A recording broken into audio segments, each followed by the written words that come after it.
할렐루야. 하나님께서 오늘 이 시간에 우리와 함께하고 계신 줄 믿습니다. 밖에 비가 많이 오고 있는데 바지 다 젖으셨죠, 그죠? 바지 치마 다 젖으셨을 텐데 하나님께서 오늘 우리에게 은혜의 담비를 많이 허락하실 줄 믿습니다. 항상 삶에 어려움이 있지만 또 어떤 때 이렇게 폭우가 내리는 것처럼 어려움이 집중되는 그런 시기도 있습니다. 교회도 그럴 때가 있어요. 교인들이 보면은 막 계속해서 어려운 기도 제목이 올라오고 당황스러운 일들을 많이 맞이하게 되는 그런 때가 있는데 지난주하고 이번 주에 좀 그런 일들이 있는 것 같아요. 특히 이제 어린 학생들, 또 어린 이 20대 청년들 가운데 그런 어려움이 있는 일들이 좀 있었습니다. 그래서 제가 마음에 하나님께서 좀 많이 위로해 주시면 좋겠다. 놀란 가슴 주님께서 평안으로 함께 하시고 미래의 소망을 주시고 좀 낙담한 마음을 주님께서 일으켜 주시면 좋겠다 하는 그런 일들이 있었습니다. 제가 말할 수는 없지만 그런 일들이 있었는데 하나님 어린 아이들도 그렇지만 어린 청년들도 자녀들도 그렇지만 사실 모든 교인들의 마음 가운데 그 삶에 위로가 필요합니다. 주님 위로하여 주시고 용기를 내게 하여 주시옵소서. 하나님께서 우리의 삶의 길을 평안한 길로 화평한 길로 형통한 길로 인도하실 것을 믿는 그런 믿음을 허락하시고 위로하여 주시고 용기를 허락하여 주시옵소서. 기도하는 가운데 제 마음 가운데 하나님께서 이렇게 떠오르게 하시고 또 알려주신 것이 있는데 새에 관한 것이에요. 새. 제가 사실 알지 못하는 새인데 한 새에 관해서 이렇게 관심을 갖게 하시고 기도하는 중에 이렇게 좀 알게 해주셨어요.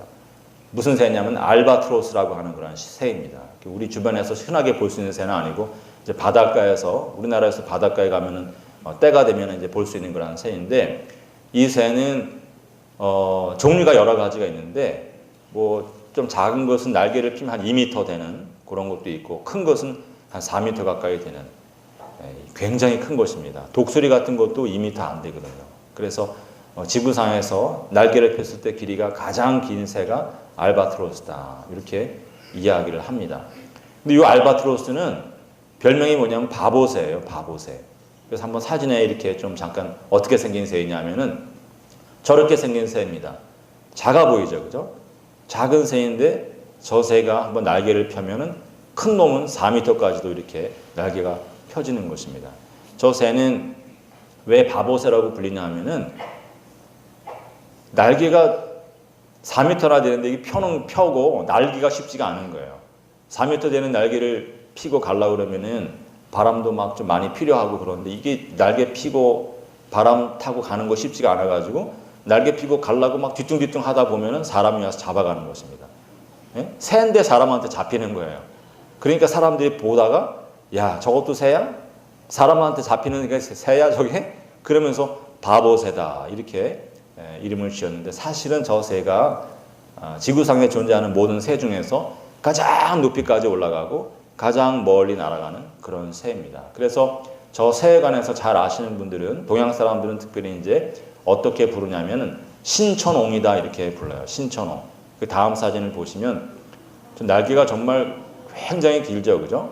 날개가 굉장히 긴데 믿을 신자에다가 하늘 천자로 쓰고 이제 좀 말이 그런데 늙은이 옹자 씁니다. 늙은이 옹자 쓰는데 지금 하늘을 믿는 그 늙은이 같은 새다, 노인 같은 새다 그런 뜻이 아니라 새가 무슨 하늘을 믿겠어요. 그런 뜻이 아니라 저기서의 시는 소식을 뜻하는 것입니다. 소식을 뜻하는 것인데 하늘로부터 소식을 가지고 내려오는 머리 허연 분, 그렇게 이제 그 새를 이름 짓는 거예요. 그래서 왜 그런 이름을 짓냐 하면은 저 새가 아까 말씀드린 것처럼 정말 높은 곳에서 내려오는 것입니다.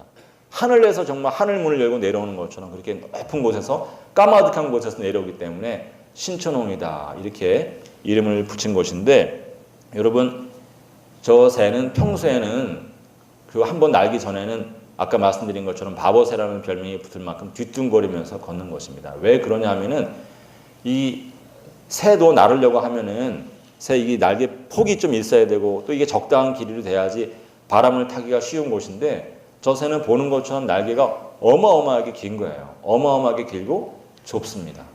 그러니까 이게 바람을 타고 나는 거 쉽지가 않은 거예요. 작은 바람에는 마치 작은 배는 조금만 그 호수에도 띄울 수가 있지만 조그만 강에도 띄울 수가 있지만 정말 큰 배는 큰 강이나 바다가 되어야지만 띄울 수 있고 작은 시내에서나 작은 호수에서 띄울 수 없는 것처럼 저 새도 작은 바람에서는 쉽게 날 수가 없는 그런 새인 것입니다. 그래서 보통 때에는 바람이 적은 날이나 평지에서는 정말 사람이 막 뛰어가면은 날개 펴려고 퍼덕퍼덕거리다 잡혀버리는 그런 일이 있는 새인 것입니다. 그러나 반전이 있는 거예요. 반전이. 바보새라고 부르지만 반전이 언제 있느냐? 정말 큰 바람이 불어오는 것입니다. 태풍이 불어오는 거예요. 그래서 모든 생명들이 겁을 먹고 숨을 곳을 찾아 들어갈 때에 사람이나 짐승이나 새들이나 다 숨을 곳을 찾아 들어갈 때 저 신천홍 알바트로스는 바닷가에 사는데 저 다음 화면 한번 보여주시면 저 다리에 그 물갈퀴 같은 것이 있지 않습니까? 바닷가에 사는 새예요. 저 신천홍은 절벽 위로 벼랑 위로 올라가는 것입니다. 벼랑 끝에 서서 태풍이 올 때를 기다리다가 태풍이 큰 바람이 센 바람이 가까이 오면은 벼랑에서 뛰어내리는 거예요. 뛰어내리면서 높이 바람을 타고 올라가는 것입니다. 한번 올라가면은 이게 새들도 이렇게 푸덕푸덕 거리잖아요. 그죠? 푸덕푸덕 거리지 아니하고 말이 좀 이상한데 파닥파닥 거리지 아니하고 한번 날개 쫙 피면은 6일 동안 날개짓을 안 한다는 거예요. 6일 동안. 6일 동안이나 날개짓을 하지 않고 높은 곳에서 그냥 자유비행을 할 수 있는 그런 새가 저 알바트로스 신천홍이라고 부르는 새이다. 그리고 그런 상태로 2달을 갖다가 날아다니면서 지구를 한 바퀴 돌 수 있다는 것입니다. 요즘 학자들이 이렇게 뉴스에 나온 거 보니까 하늘 위에서 날아가는 속도가 더 빨라졌다. 그래서 이제 하늘의 기류가 변했기 때문에 더 빨라진 것이다. 그런 기사도 제가 봤는데 저 새가 땅에서는 날개를 피기 전까지는 또 바람이 없는 곳에서는 바보새라고 불리는 새지만 정말 큰 바람, 모든 짐승들이 모든 생명체가 숨어드는 그 순간에 저 새의 진정한 본체가 드러나는 것입니다. 진정한 능력과 진정 얼마나 귀한 새인지 드러나는 것입니다. 하늘 가장 높은 곳에서 가장 멀리 나는 그러한 새가 알바트로스 신천홍인 것입니다. 여러분, 하나님의 자녀들의 삶의 길은 알바트로스와 같은 줄 믿습니다. 우리가 보통 때는 하나님의 자녀가 귀한 거를 모르는 것입니다. 진면목이 드러나지 않는 거예요. 복받은 사람인지 알아내기 쉽지 않은 것입니다. 오히려 바보처럼 보이고 능력 없어 보이고 그래서 세상에서 조롱을 받을 수 있는 것입니다. 세상 사람들에게 뒷덜미를 잡히기도 하는 것입니다. 그러나 정말 모든 사람들이 두려웠다는 위기의 시간이 오고 환난의 시간이 오고 고난의 시기가 오고 모든 사람이 앞날을 예측할 수 없는 변화의 시기가 오게 되면 그때 진정한 하나님의 자녀의 가치와 그 귀함이 드러나는 것입니다. 하나님께서 도와주셔서 하나님께서 은혜의 바람을 보내주시고 강하고 급하게 부는 바람처럼 성령 하나님을 보내주셔서 하나님의 자녀들을 높이 날아오르게 하시고 멀리 날아가게 하시고 온 세상을 누비게 하시는 것을 여러분 믿으시기 바랍니다.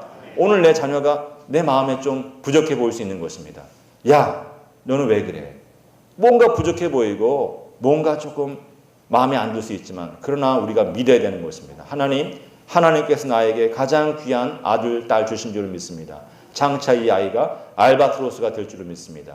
지금은 아무도 이 아이의 진면목을 알지 못하지만 하나님께서 이 아들을 높이 비상하게 하시고 지구 끝까지 날아다니게 하실 줄을 믿습니다. 능력의 아들이 되게 하실 줄 믿습니다. 내 인생도 우리 가정도 그러한 인생의 길을 걷게 하실 줄 믿습니다. 하나님 오늘 우리에게 믿음을 허락하시고 우리 자녀들, 우리 부모님, 우리 모든 교인들을 신천홍 바라보듯이 귀하게 바라보게 하여 주시옵소서.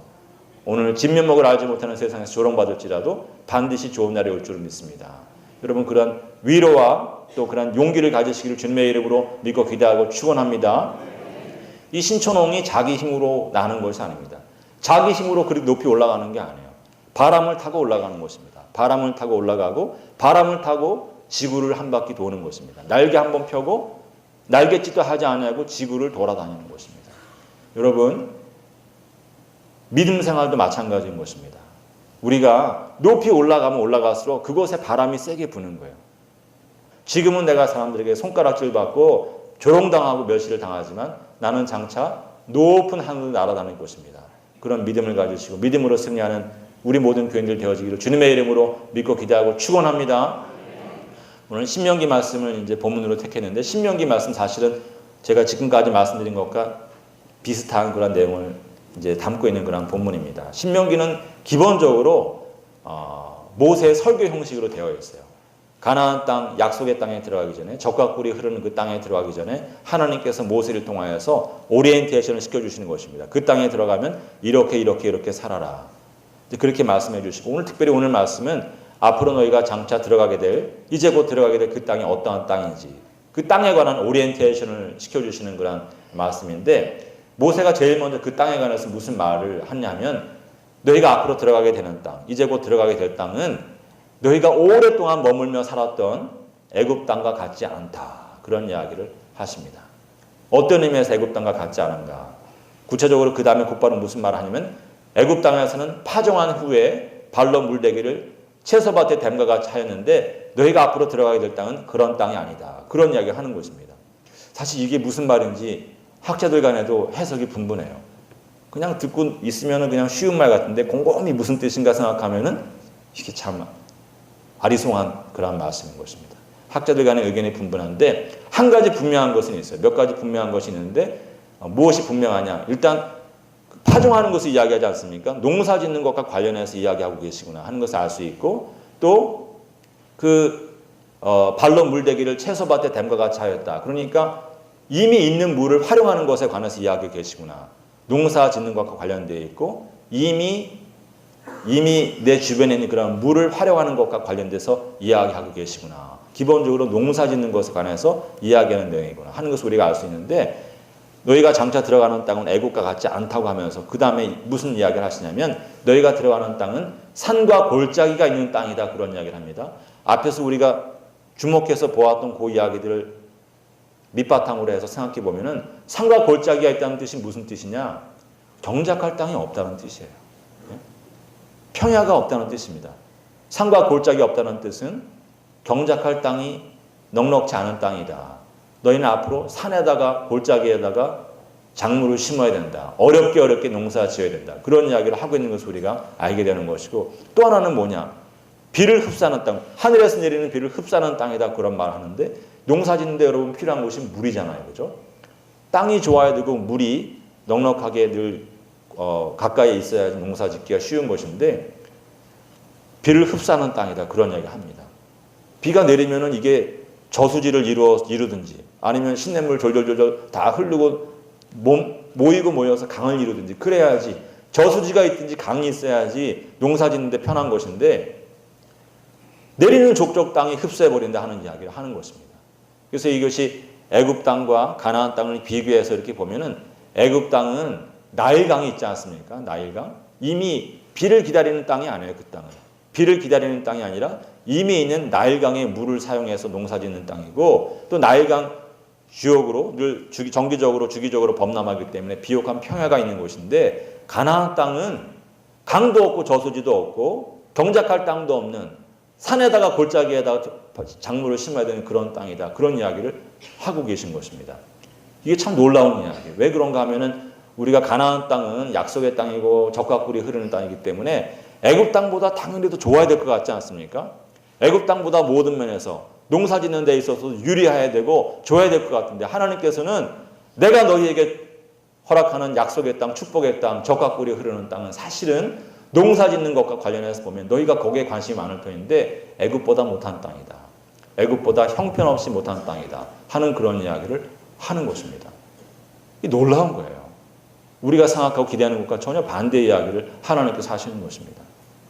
하나님께서 그런데 왜 그런 땅을 약속의 땅이라고 하시고 그런 땅을 축복의 땅이라고 하시는가? 이유가 있는 것입니다. 여러분, 가나안 땅에 들어가면 나일강도 없고 비옥한 토양도 없는 것입니다. 그곳에 들어가면은 그래서 하나님을 바라볼 수밖에 없는 거예요. 하나님, 저 여기서 하나님이 도와주시지 않으면 여기서 어떻게 삽니까? 저수지도 없어요. 강도 없습니다. 하나님. 비를 내려주셔야 되는데 하나님 그냥 비 내려주시는 것만으로는 전혀 도움이 되지 않습니다. 타이밍 맞춰서 내려주셔야지 도움이 됩니다. 비를 내려주셔도 저수지에 보이는 것도 아닌데 타이밍 맞춰서 내려주세요. 1인비 내려야 될 때 1인분 내려주시고 늦은 비 내려야 될 때 늦은 비를 내려주셨어서 그렇게 기도할 수밖에 없는 땅이 약속의 땅 가나안 땅인 것입니다. 그래서 실제로 이어지는 오늘 본문 읽지 않았지만 14절에 보면 하나님께서 내가 너희에게 적절할 때 이른 비를 내려야 될 때 이른 비를 주고 늦은 비를 내려야 될 때 늦은 비를 주고 그 땅에서 작물이 솟아나게 하겠다. 그 땅이 작물을 내도록 내가 도와줄 것이다. 그런 이야기를 하시는 것입니다.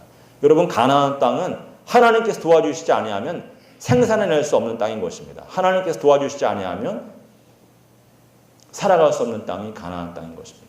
그래서 그 땅은 모든 하나님의 자녀들로 하여금 무릎 꿇게 만들고 기도하게 만들고 하늘을 바라보게 만드는 땅인 것입니다. 거기에 바로 하나님의 의도가 있는 것입니다. 하나님께서는 오늘 말씀 끝에 12절에서 어떤 약속을 주시냐면 너희가 산과 골짜기가 있는 곳에서 비를 흡수하는 그 땅에서 하늘을 바라보면서 나를 의지할 때 내가 너희에게 한 가지 약속하는데 내가 그 땅을 돌봐줄 것이다. 어떻게 돌봐주느냐? 연말부터 연초까지 1년 365일 하루 24시간 늘 나의 눈이 그 땅에 머물러 있으면서 너희를 돌봐줄 것이다. 그런 말씀을 하시는 것입니다. 여러분, 많이 갖는 것에 좋은 것을 갖는 것에 복이 있는 것이 아니고 축복이 있는 것이 아니라 하나님께서 항상 돌봐주시는데 복이 있는 것을 믿으시기 바랍니다. 하나님께서 돌봐주시면 오늘 부족하여도 내일 풍성하게 누리는 것입니다. 하나님께서 돌봐주시고 하나님께서 우리를 지켜주시면 오늘 미약할지라도 내일 창대하게 되는 것입니다. 그것이 시종일관 하나님께서 우리에게 주신 약속의 말씀인 것입니다. 하나님께서 함께 하시지 아니하시면 풍요로운 땅에서 시작해서 멸망으로 끝나는 것입니다. 하나님께서 함께 하지 아니하시면 높은 곳에 올라갔다가 추락하는 아픔을 경험하게 되는 것입니다. 하나님께서 우리에게 약속하시는 것이 뭐냐? 나는 너희에게 기도하는 땅을 허락한 것이다. 나는 너희에게 풍요로운 땅이 아니라 기도하게 되는 땅, 하늘을 바라볼 수밖에 없는 그런 땅을 주는 것이다. 그리고 내가 너희에게 주는 약속은 이것이니 너희가 하늘을 바라보고 하나님의 은혜를 사모할 때 내가 너희를 돌봐줄 것이다. 그렇게 말씀하시는 것입니다. 여러분, 사람들이 다 100이면 100 다 어떻게 생각하냐면 애굽을 축복의 땅이라고 부르는 것입니다. 다 애굽에 살기 원하는 거예요. 많은 것을 누리고 풍요롭게 누릴 수 있는 애굽을 다 축복의 땅, 약속의 땅, 미래가 있는 땅이라고 생각하고 전부 애굽을 향하여 일만 있으면은 창세기부터 시작해서 일만 있으면은 다 믿음의 열조들도 애굽으로 내려가는 것입니다. 그러나 하나님께서는 아니다. 그 땅은 축복의 땅이 아니다. 말씀하시고 가나안이 하나님 바라볼 수밖에 없는 기도할 수밖에 없는 그 땅이 너희의 미래를 위하여 준비된 축복의 땅이다 말씀하시는 것입니다. 여러분, 애굽은 실제로 그 풍요로움 때문에 망하는 것입니다. 애굽은 그 풍요로움 때문에 하나님을 경외하지 아니하고 자기들의 능력과 자기들의 지혜를 믿는 땅이 되어버린 것입니다. 그러면서 여러분 영적인 DNA가 변해버리는 거예요. 애굽이 망하지만 망한 것이 문제가 아니에요. DNA가 변해버린 것이 문제인 것입니다. 도박장에 가는 분들이 왜 가느냐? 도박장에 가서 이거 땡기는 거 있잖아요. 그죠? 빠찡코 이런 거 땡겨서 거기서 돈 떨어지는 소리가 뇌를 바꿔놓는 거예요. 쫘라라라라라 떨어질 때 그 여기서 기쁨의 뭐죠 그거? 뭐요? 엔돌핀이 막 팍 도는데 엔돌핀이 과다하게 돌아가지고 뇌에 특별한 DNA가 생기는 것입니다. 그래서 재산을 다 잃고 난 다음에도 여전히 그 DNA 때문에 그 돈 떨어지는 소리 때문에 돈만 생기면은 어떻게든 다시 그 자리로 가는 것입니다. 한번 중독되면 그 돈 떨어지는 소리로 DNA가 변해버리면 영적인 DNA가 변해버리면 그 사람은 고치기 힘들어요. 하나님의 은혜를 정말 간절히 구하는 중보기도가 있고 본인의 눈물에 하나님의 은혜가 없으면 고치기 힘든데 애굽 땅이 그런 것입니다. 애굽 땅이. 나일 문명, 위대한 문명이기 때문에 정말 풍요로운 그런 문명이기 때문에 손대지 않아도 하늘로부터 내리는 그 모든 복을 너무나 쉽게 얻었기 때문에 그 사람들은 그것으로 인해서 마치 도박장에 가는 사람들의 영적인 DNA가 변하는 것처럼 애굽 땅의 DNA가 영적인 DNA가 변해버리는 것입니다. 그래서 그 땅은 한번 넘어진다면 누구나 다 넘어질 수 있지만 넘어진 다음에 일어나지 못하는 것입니다. 하나님의 자녀들도 넘어집니다. 그러나 하나님의 자녀들은 영적인 DNA가 하나님께 주시는 영적인 DNA이기 때문에 믿음의 DNA이기 때문에 일어날 수 있는 것입니다. 나는 이 믿음으로 나는 이 어려움을 딛고 일어날 것입니다. 하나님이 나를 인도하시고 나를 형통하게 만들어 주실 것입니다. 믿음으로 일어나지만 교회로 돌아오는 것입니다. 하나님의 자녀들은 어려움 당하면 교회로 돌아오지만 애굽의 자녀들은 어려움을 당해도 그 자리에서 나일강만 바라보다가 일어나지 못하고 망하는 것입니다. 2000년이 지나도 아직까지 2000년 역사 동안에 애굽이 제대로 일어난 적이 없어요. 여러분, 하나님께서 항상 우리에게 가나안 땅을 통해서 복을 주시는 것을 믿으시기 바랍니다. 그래서 마음 가운데 그런 마음이 있죠. 나는 그래도 애굽이 좋습니다. 나는 그래도 풍요로운 땅이 좋습니다. 고생하는 땅을 싫습니다.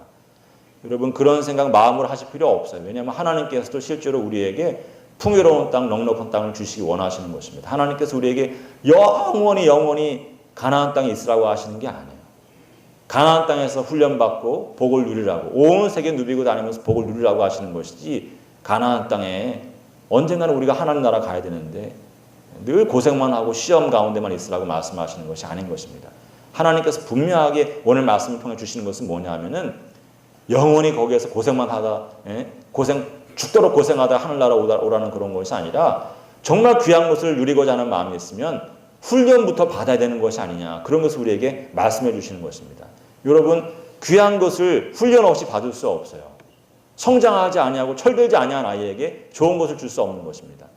주고 싶지 않아서가 아니라 아까워서가 아니라 주면 쏟아버리기 때문에 안 되는 것입니다. 아무리 좋은 것을 주어도 쏟아버리는 것입니다. 엎어버리는 것입니다. 잃어버리는 것입니다. 빼앗기는 것입니다. 길거리에 나가서 마귀에게 빼앗기고 다 엎어버리고 그래서 하나님께서 좋은 것을 주시고 큰 것을 주실 때에는 반드시 훈련시키시고 철들게 하시고 자라나게 하신 다음에 주시는 것입니다. 가나안은 그래서 우리가 들어가는 땅인 것입니다. 내가 너에게 앞으로 멀리 날아가게 하고 높이 올라가는 귀한 인생길을 허락할 것인데 너 그곳에서 그 높은 곳 떨어지면 끝이다.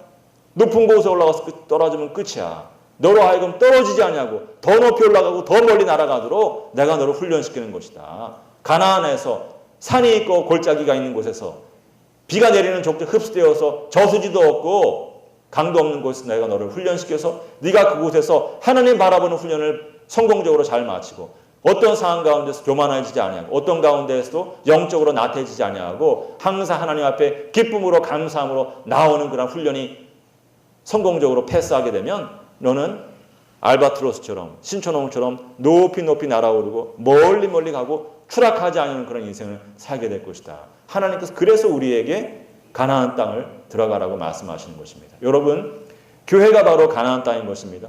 하나님께서 교회에서 우리를 훈련시켜 주시는 거예요. 그래서 여러분 교회에 오는 모든 교인들은 교회에서 복 받을 거 생각하면 안 돼요. 교회는 복을 받는 곳이 아닙니다. 교회는 하나님 앞에서 하나님께 가까이 나아가는 훈련을 받는 곳입니다. 가나안 땅에 들어간 사람들이 산과 골짜기 때문에 하늘 바라볼 수밖에 없는 것처럼 강이 없고 저수지가 없어 하늘을 바라볼 수 없는 것처럼 늘 우리가 교회에 나와서 무슨 훈련을 받느냐? 하나님 바라보는 거예요. 하나님 바라보는 훈련을 받고 나면 하나님께서 가정에서 복을 누리게 하시는 것입니다. 직장 생활에서 복을 누리게 하시는 것입니다. 자녀들 잘 되게 하는 것을 보면서 기쁨과 자랑을 그 마음에 채워주시면서 복을 누리게 하는 것이지 교회에서 누릴 복이 없어요. 교회는 하나님 만나고 교회는 하나님께서 복을 명하시는 자리이고 이곳에서 분명히 복을 명령하세요. 그러나 그 명령이 떨어지는 자리는 여러분의 가정이고 직장이고 우리 자녀들의 삶의 현장인 것을 믿으시기 바랍니다. 교회 생활에 시험 들지 아니하고 끝까지 하나님만 바라보는 훈련을 잘 마치면 알바트로스 같은 인생길이 펼쳐지는 것을 여러분 믿으시기 바랍니다. 그래서 인생은 일찍 잘 되는 것이 좋은 게 아니에요. 자녀들이 어렸을 때 재수도 하고 삼수도 하고 직장 생활에서도 좀 실패도 많이 하고 그런 경험들이 다 나중에 좋은 토양분이 되어서 더 크게 되고 잘 되는 길이 되는 것입니다. 여러분 실패를 두려워하지 마시기 바랍니다. 하나님께서 반드시 여러 가지 다양한 훈련을 시키시는 거예요. 실패의 훈련, 넘어지는 훈련을 시키시고 그 훈련 가운데서 일어나는 믿음이 있는지 보는 것입니다. 넘어진 다음에 주저앉아서 울면은 탈락인 것입니다. 울지 않고 주저앉아서 땅을 치지 아니하고 하나님 바라보면서 하나님 일어나겠습니다. 일으켜주세요. 일어나서 앞으로 전진하는 사람은 하나님께서 큰 복을 주신 줄 믿으시기 바랍니다. 그래서 우리 믿지 아니하는 분들도 사실 그런 인생의 기본적인 지혜가 있었던 것입니다. 주작하면 우리가 주희를 생각하는데 주희는 사실 정호, 정의 이런 사람들 제자거든요. 정이라고 하는 분의 제자인데 학문적인 제자인데 이 정이라고 하는 분이 무슨 이야기를 했냐면은 인생에 3가지 불행의 씨앗이 있다. 그런 이야기를 합니다. 3가지 불행의 씨앗이. 근데 그 3가지 인생의 불행의 씨앗이 뭐냐면 사람들이 전부 원하고 바라고 소망하는 것들 그런 것들이 사실은 불행의 씨앗이 되는 경우가 많은 것이다. 그러면서 세 가지로 무엇을 이야기하냐면은 혹시 화면에 띄워줄 수 있는지 모르겠는데 제일 먼저 소년 등과라고 하는 것을 이야기합니다. 너무 어린 시절에 이제 송나라 때의 사람이니까 과거 제도가 이제 시작되지 않습니까?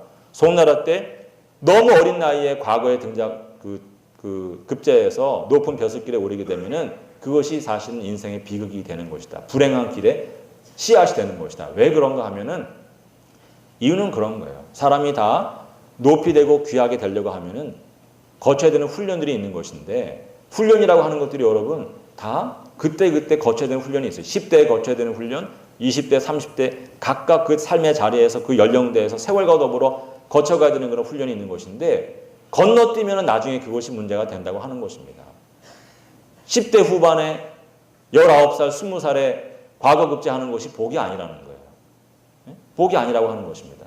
나중에 잘 되는 것 같지만 건너뛴 그 훈련으로 인하여서 나중에 발목을 잡히고 어려움 당하고 망신당하고 눈물 흘리게 되는 일들이 있는 것이다. 어린 나이에 과거급제하고 어린 나이에 고시 패스하고 그런 것을 다 좋아하지만 그런 것이 인생 돌아보면 좋은 것이 아니다. 또 석부 형제지세. 요즘 우리 사회 금수저 은수저 이야기하지 않습니까?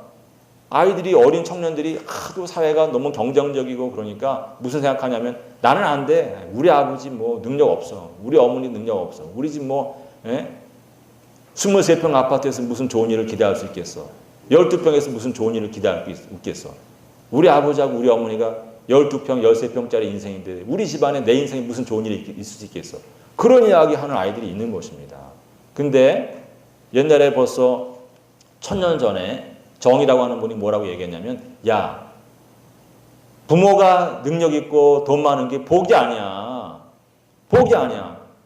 형제들이 다 잘 사는 게 복이 아니야.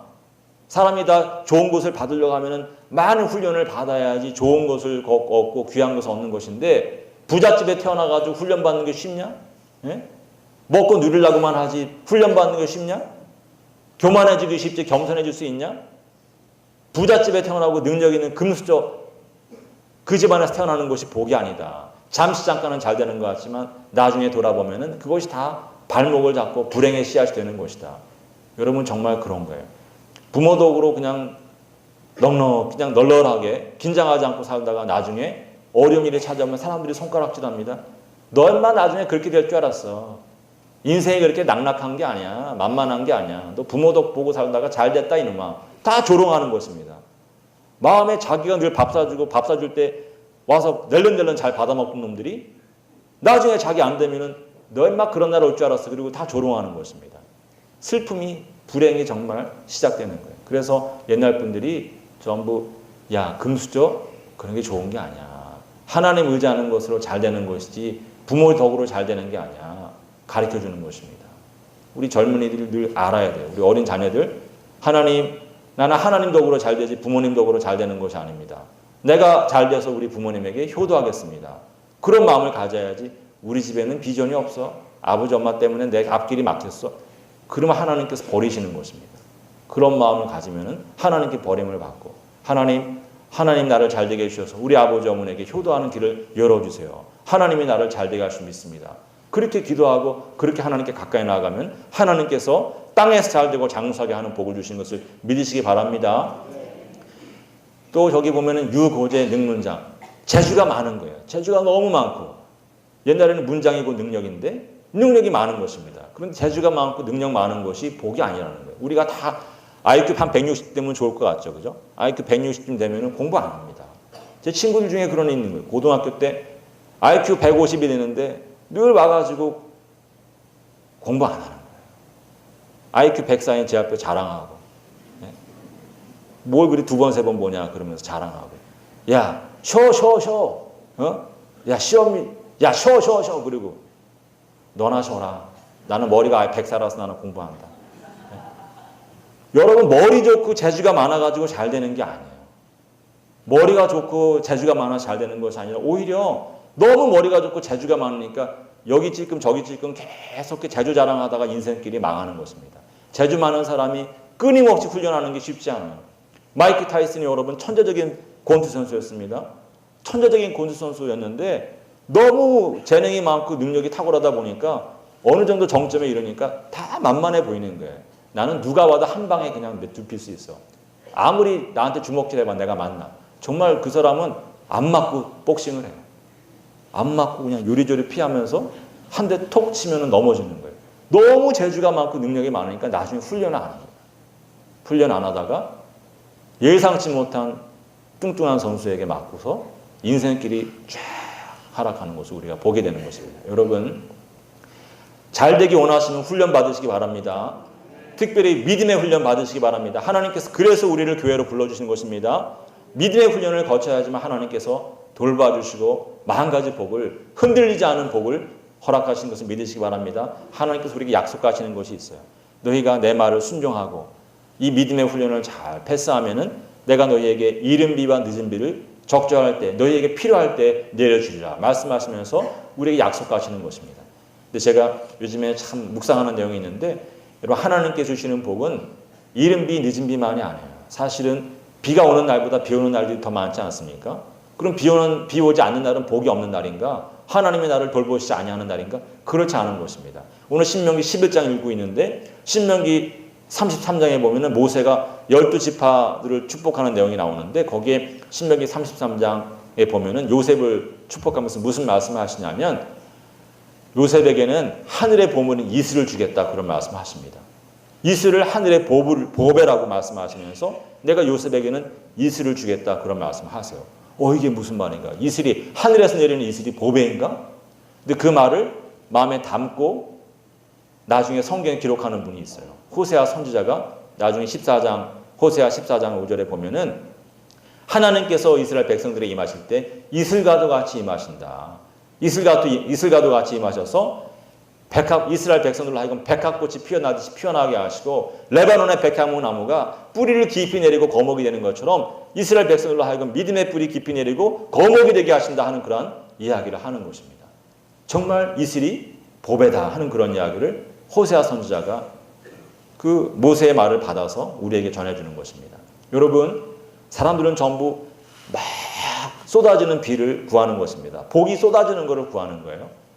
이슬을 보배라고 생각하는 사람이 많지 않은데, 여러분, 정말 백합꽃이 빗속에서 피어나겠습니까? 비가 억수같이 쏟아붓는데 백합꽃이 꽃을 피울 수 있겠습니까? 피울 수 없는 거예요. 폈다가도 비에 맞아서 고개가 수그러지는 것입니다. 다시 일어나지 못하는 것입니다. 백합꽃은 이슬이 언제 맺혀요? 깊은 밤에 맺히는 것입니다. 이른 아침에 맺히는 것인데, 깊은 밤에, 이른 새벽에 그 이슬이 내릴 때 그 이슬 속에서 백합꽃이 피어나고, 그렇게 피어난 백합꽃이 그 향을 멀리 퍼뜨리고 오랫동안 꽃을 피울 수 있는 것입니다. 여러분, 이슬이 복인 것을 믿으시기 바랍니다. 이슬과도 같은 하나님의 은혜를 늘 사모하시기 바랍니다. 비가 많이 내리는 곳에서 나무들이 뿌리를 내리겠습니까? 나무들이 뿌리 내리지 않는 거예요. 왜? 비가 귀하지 않기 때문에, 수분이 귀하지 않기 때문에 비가 많이 내리는 곳에서는 나무가 뿌리를 깊이 내리지 않습니다. 그러나 비가 내리지 아니하고 이슬이 내리는 곳에서는 나무들이 뿌리를 깊이 내려요. 그 이슬, 땅으로 스며드는 그 이슬이라도 어떻게든 받아 먹어야지만 생존할 수 있고 자라날 수 있기 때문에, 이슬이 내리는 곳, 광야와 사막에 있는 식물들은, 나무들은 뿌리를 깊이 내리고 멀리 내리는 것입니다. 그러다가 비가 내리면 뿌리가 얕으면은 비가 내려서 받아 먹으려고 하는데 이미 저 멀리 가버리는 것입니다. 깊이 밑에 빠져버리는 거예요. 그러나 비가 내릴 때, 폭우가 내릴 때 뿌리를 깊이 내리고 멀리 뻗쳐 있는 그 나무들은 비가 오는 족족 전부 다 받아 먹는 것입니다. 다 받아 먹고 거목으로 성장하는 것입니다.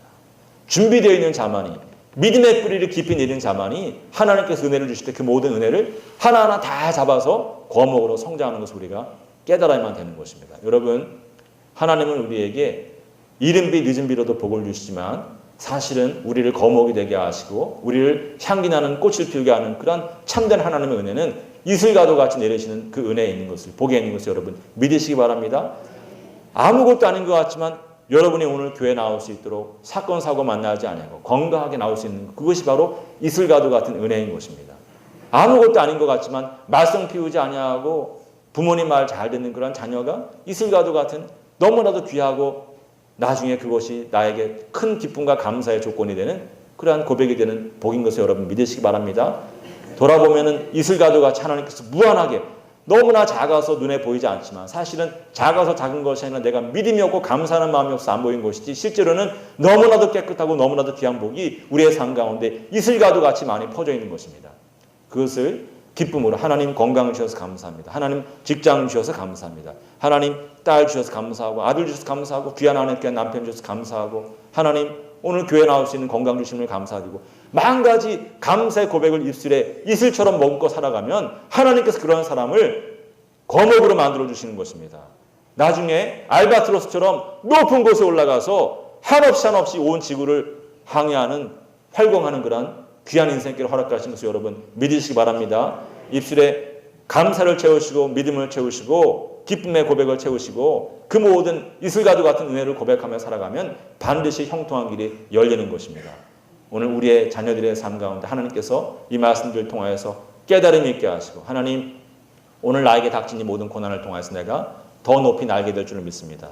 내 마음을 믿음으로 채우고 항상 기쁨의 감사의 고백을 하면 내가 거목이 될 줄을 믿습니다. 내가 지금은 바보서라고 불리고 사람들에게 조롱과 멸시를 받지만 내가 알바트로스처럼 높이 날고 레바논의 백향목 나무처럼 거목이 되어지며 백합화 향기처럼 온 세상의 향기를 풍기는 그러한 귀한 인생이 될 줄을 믿습니다. 하나님 오늘도 나에게 믿음으로 승리하게 하여 주시고 교회에서 하나님 바라보는 인생이 되게 하여 주십시오. 믿음으로 고백하고 승리하는 우리 모든 교인들이 될 것을 주님의 이름으로 믿고 기도하고 축원합니다.